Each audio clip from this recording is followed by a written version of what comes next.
Hello, friends, and welcome back to Malicious Compliance Stories.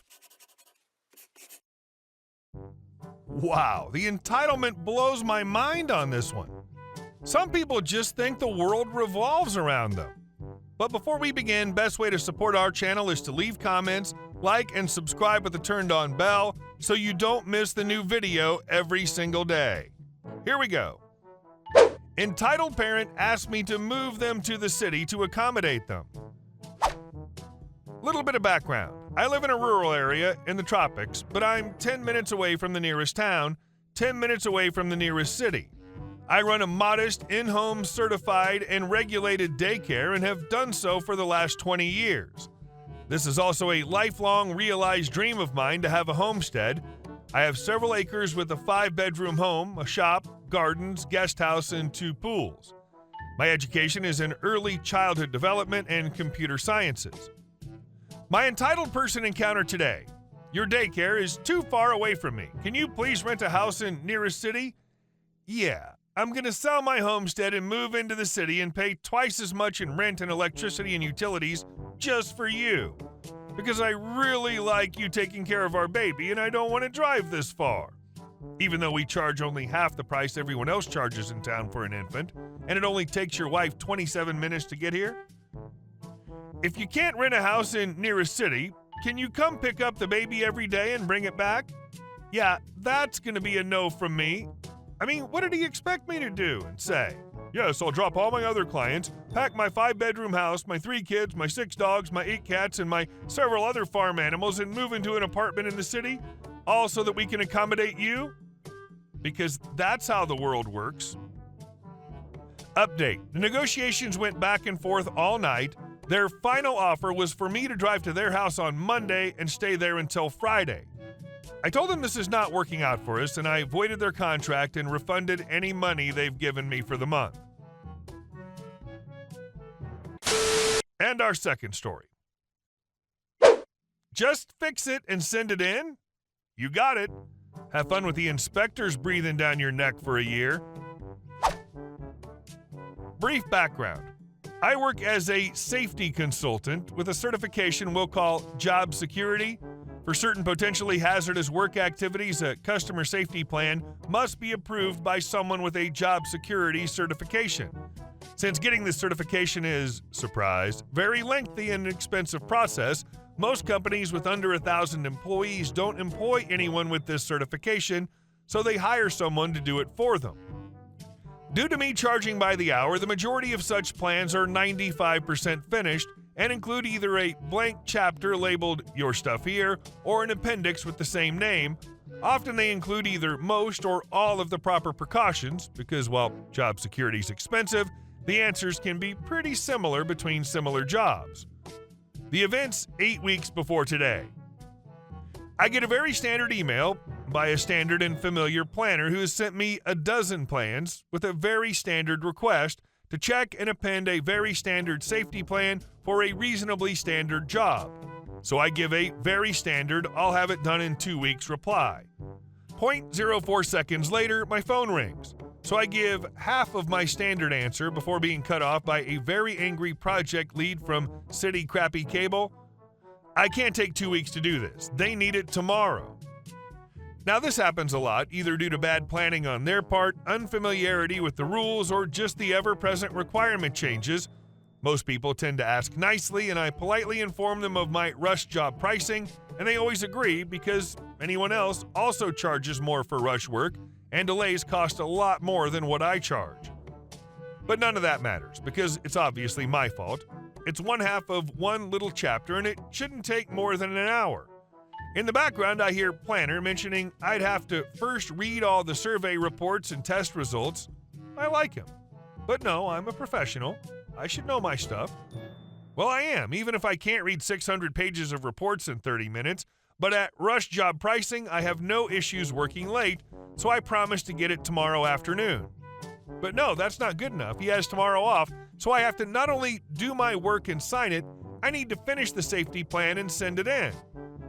Now, clever readers might have noticed he just asked me, not one of his employees, to write down stuff Crappy Cable's going to have to do and pay for without anyone in Crappy Cable reviewing it or providing any input. The moment that plan's approved, it becomes part of not just their contract, but part of the permits as well.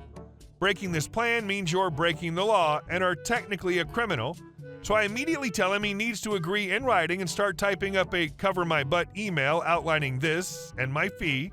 He replies with the words, yes, yes, fine, and send it to permits@governmentagency.tld. And then I notice something very interesting. This very standard job is really not that standard at all.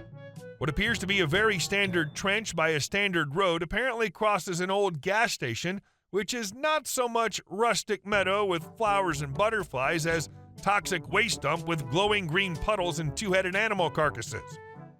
Now, because as I pointed out, I'm a professional, I immediately email the planner and give them a call to inform them this is really not so standard.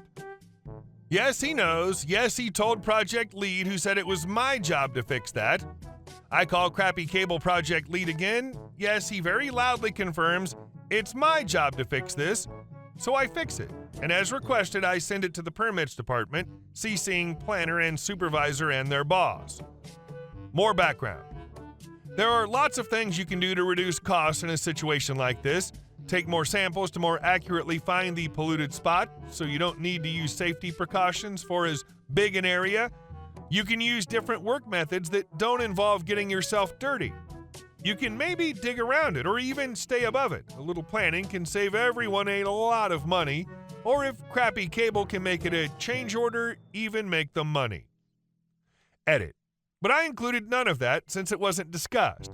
I included all the precautions for a huge area for standard working conditions where everyone wears all the PPE anywhere near the work site. Massive amounts of very expensive soil needing to be isolated and disposed of. It was a very expensive set of over-the-top measures, but exactly what the book demands. 6 weeks later, 2 weeks before today. The safety plan's approved, the permit's in the mail, everyone's happy because the work can start. Yay! 2 weeks later, today, well, not today, but for the story it is, planner calls me to discuss the safety plan and any improvements, read to gossip, and to discuss some large upcoming work. Apparently, project lead took it upon himself to save some money after all and got some work done to determine the size of the pollution and some other basic measures, and then they decided to just go and do what they thought was fine. And let's be clear, it was totally fine and 100% safe and sound. Nobody was ever in any physical danger. But the inspector for government agency disagreed, as all health and safety inspectors, they're robots sent from the future to assess your paperwork and damn the real-world situation. They looked at the permit, saw that it listed a 600-meter stretch of work to be carried out in moon suits and respirators. They looked up and saw people working in their jeans and jackets. While perfectly safe since it wasn't dangerous there, this didn't match the paperwork they had, and the paperwork is God. The paperwork says this is dangerous, so it is. The paperwork says to wear a suit, so you must. If you're not, you're breaking the law.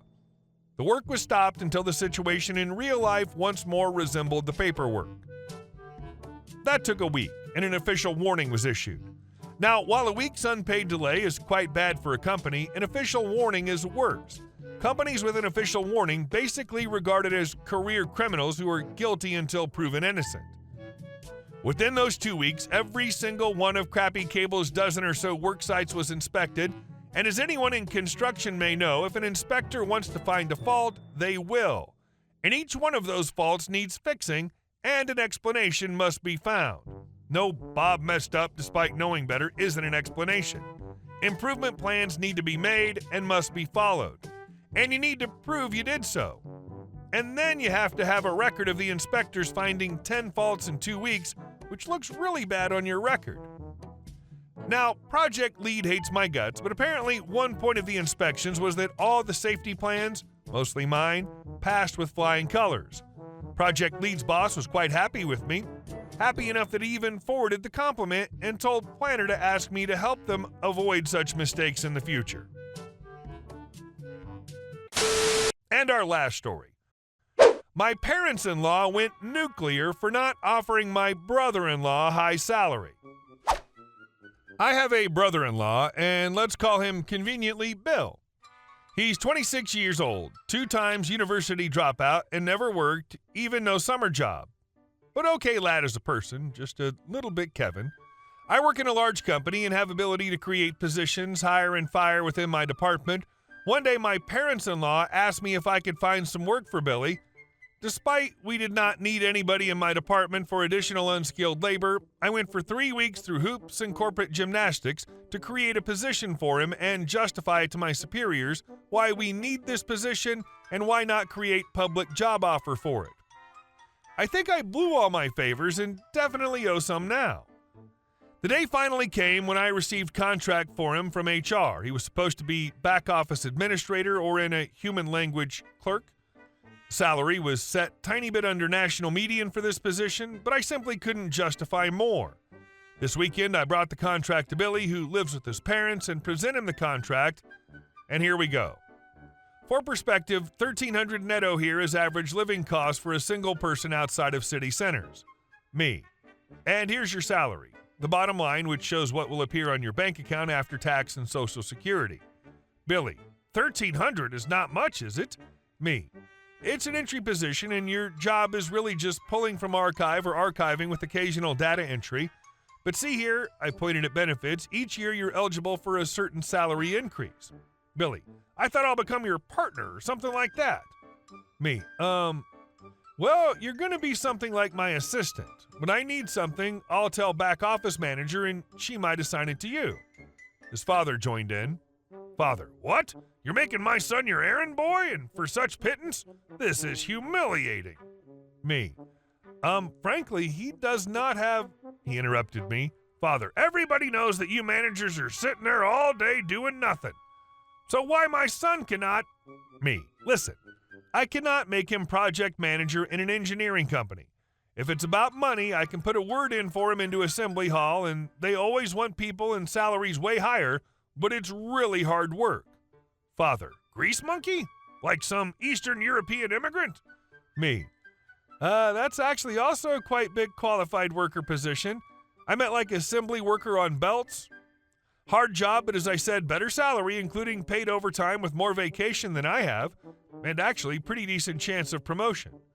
Father, haha, why don't you put him in a coal mine right away then? Or better, make him...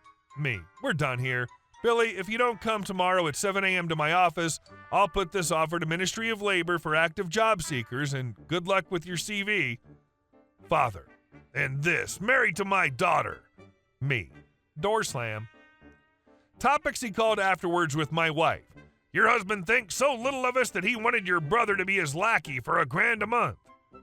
Now I'm happy you don't have kids yet. He would probably put them on a farm field. If he abused you, let me know. I'll knock his teeth out. Conclusion. He came today at 7 a.m. to my office to see those assembly belts, despite wishes of his father, but with encouragement from his sister, my wife. Glad I could vent my frustration and anger with you here, dear Redditors, and at the same time amuse you. Hey guys, thank you all for watching the video. I'll see you in the next one.